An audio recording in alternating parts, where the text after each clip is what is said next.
Madam President, this week is National Law Enforcement Week, and so we pause here at our nation's capital to honor and remember the men and women who so bravely serve our communities. I'm grateful for the nearly 8,000 law enforcement officers across the state of Kansas who are fighting to keep communities safe as we speak here today.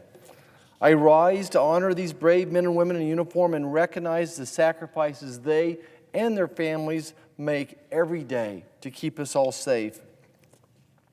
I've hosted numerous crime and fentanyl roundtables across the state of Kansas, and everywhere I go, the officers tell me they're overwhelmed. They're overwhelmed with drug trafficking, with human trafficking, fentanyl trafficking, that the crisis is growing, it's exploding. And what they tell me is even if we tripled the amount of officers out of there, they could not arrest themselves out of the situation. They all, to a person, point and say and ask me, when is the federal government going to shut down our border? So to those officers out there fighting the fight, fighting human trafficking, fighting the fentanyl poisoning, I say thank you. And I get it. I know you're overwhelmed.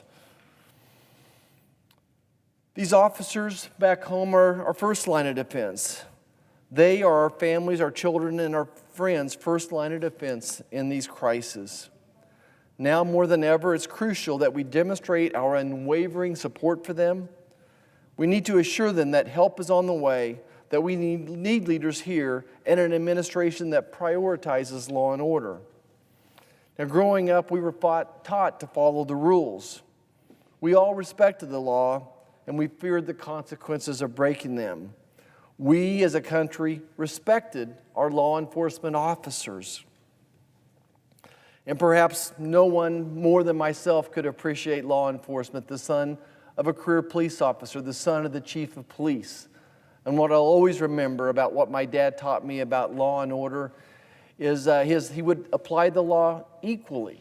He didn't care what your last name was. He didn't care what side of the railroad tracks you came from.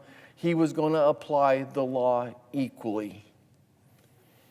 I'm honored to celebrate all those who have protected and served our communities, and want to close today by remembering two Kansas officers who lost their lives this past year. Goodland, Kansas Police Chief Frank Hayes Jr. and Fairway, Kansas Police Officer Jonah Oswald. I'm grateful for their service and the ultimate sacrifice they made, keeping their communities safe. And I want to remember their families and let them know that we're thinking of you today, that we've not forgotten you or your loved one, and that we're going to continue to mourn with you. Again, we're grateful for the sacrifices you made and your loved one to keep us all safe. Madam President.